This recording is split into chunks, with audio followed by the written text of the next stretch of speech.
2 ستمبر کا واقعہ جو ہوا یہ پاکستان اور بخصوص بلوچستان کی تاریخ میں بدترین ظلم، جبر اور بربریت اور یہ نہ بھولنے والا واقعہ ہے۔ وقت میں 2-3 منٹ میں ہی ختم کروں گا۔ عزیز ساتھیو، یہ پاکستان کی تاریخ میں جب سے پاکستان بنا ہے آج تک یہی ثانیہ، یہی شہداء کے جنازے میں اٹھاتے چلے آ رہے ہیں۔ مجھے خوشی ہے کہ بلوچستان کے سارے وہ سیاسی پارٹیاں ایک پلیٹ فارم پہ اکٹھے ہو گئے کہ کب تک پاکستان میں ظلم ہوگا۔ آج اگر عمران خان جیل میں تو عمران خان بھی ملک کی میں قانون کی بالادستی کی بات کرتے ہیں، وہ اپنے ذات کی بات نہیں کرتے۔ ہمارے ساتھ 9 مئی کا جو ڈرامہ رچایا گیا اور 12 گھنٹے کے اندر 10,000 سے زائد ورکروں کو جو انہوں نے پری پلان انہوں نے اریسٹ کروائے، اور پھر 8 نومبر کو کوئٹہ میں جو ہمارے ساتھ واقعہ ہوا، ہمارے ورکرز پہ جو تشدد ہوا، سیٹ فاٹ کیے گئے، 6 ورکر ہمارے زخمی کروائے گئے۔ گناہ ہمارے سے یہ تھی کہ ہمیں احتجاج کرنا تھا یا جلسہ کرنا تھا۔ 26 نومبر کو اسلام آباد میں ہمارے درجنوں ورکر شہید کروائے گئے۔ گناہ ہمارے وہاں کے کہ اپنے حقوق کے لیے قانون کی بالادستی کی بات کرتے ہوئے ہمارے ورکروں پر سٹریٹ فائر کرائی گئی اور شہید کروائے گئے، اور راتوں رات ان روڈوں کو دھویا گیا تاکہ کسی کو کوئی ثبوت نہ ملے۔ اور 2 ستمبر میں پھر ہمارے ساتھ وہی واقعہ ہوا۔ یہ تو اللہ کا بڑا شکر ہے کہ اگر 30-40 سیکنڈ صدارت جامع صاحب، جگزی صاحب، زرخان جگزی صاحب تھے، سینٹر کبیر محمد شہید صاحب، علامہ صاحب تھے، 30 سے 40 سیکنڈ پہلے اگر یہ نہ جاتے تو یہ واقعہ تو ہماری قیادت کے ساتھ ہوتی۔ یہاں پر یہ نامیات فارم 47 کا تو حیثیت ہی نہیں، ان سے کیا کہنے ہیں، وہ تو خود کے دار ہیں، جو اسے چونکہ مار والے وہ اب وہ اس دن کہاں مر گئے۔ یہ ان کے pre plan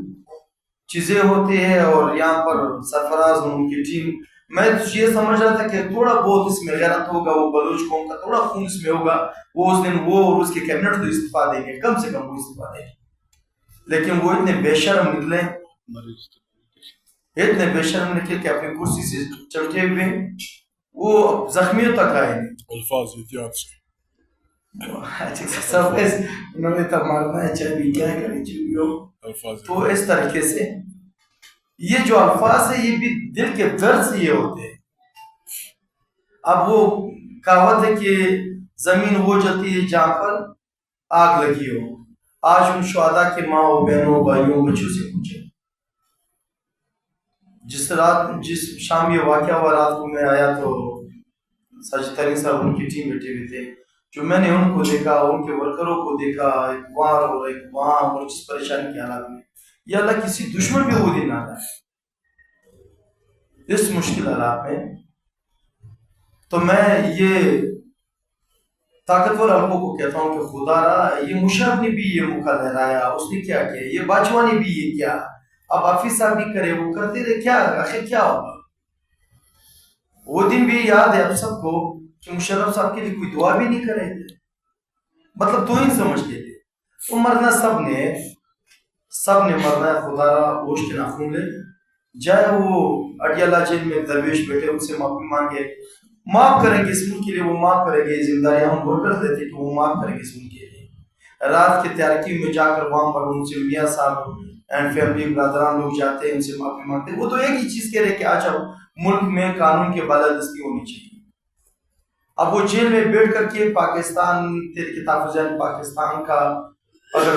chairman Mahmood Khan جگزئی صاحب ہونا ہے تو اس لیے کہ جا کر ان سے بات کرے کہ آ جائے، اس ملک بنانے کے لیے خدا را آ جائے۔ کوئی بات نہیں، یہ 2 سال جتنے ظلم آپ نے ان کے ورکروں پہ، ماں بہنوں پہ، ڈاکٹر یاسمین راشد 70 سال سے اوپر خواتین بھی ہیں، کینسر کے مریض ہیں، جو ظلم آپ نے اس پہ کیا تاریخ میں نہیں ملتے۔ تو بس کرے خدا کے لیے، میں ججز کو بھی یہ کہتا ہوں، اپنے میڈیا والے کو کہتا ہوں، خدا را یہ عذریہ کم لگوائے، چھوڑ دیں کہ عذریہ، یہ عذریہ تو آج ہمارے ملک، ہمارے صوبے کو یہاں تک لایا کہ جب ہم ان کے دربار پہ جاتے ہیں عذریہ لگاتے ہیں صرف اپنے لیے، نہ ملک کے لیے، نہ صوبے کے لیے۔ خدا را یہ بند کرے، اور جو سیاسی پارٹیاں وہاں جاتے ہیں ان کو کہتا ہوں خدا رہی عز امن کرے ان کے دربار کے عز جس نے بھی لگائی وہ آج تباہ ہو پا وہ ہمیشہ ان چیزوں میں پھنسے ہوئے ان کی نہ دوستی اچھی نہ دشمنی بات ان کو بول اپنے کام سے کام رکھے حضرت خانہ چکزی صاحب نے ایک بات بالکل صحیح کی کہ چوکیدار کو بول اپنا چوکیداری کرتے رہے گھر کے مالک نہ بن اور ہم پہلے بھی کہتے رہے یہاں پر اس کلم میں پھر وہ لوگ ناراض ہیں تو پاکستان تحریک انصاف ان شہداء کے خاندان کے ساتھ ہیں اور 8 تاریخ کو جو یہ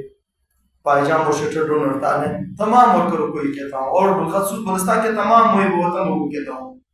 کہ آپ لوگوں نے یہ بسز گاڑیاں دکانیں یہ تو چھوٹ آپ لوگوں نے خود بھی آنا ہے ہمارے یہ تمام سیاسی پارٹی جو یہاں بیٹھی ہوئی ہمارے ساتھ دینا ہے تاکہ کوئی نہ نکلے اور ان لوگوں کو بھی کہتا ہوں کہ اس دن آپ لوگ کا میں نے میٹنگ میں کہا آج پہ کہوں گا کہ اس دن 8 تاریخ کو صبح 8 سے شام 5-6 بجے تک امن و امان ہم سنبھالیں گے آپ کوئی وہ گیم نہ کھیلے باقی انشاءاللہ ہمارے اوپر چھوڑ دیں آپ لوگوں کی ضرورت نہیں آپ لوگ بھی اپنی گاڑیاں اپنی جگہوں میں رکھے تھے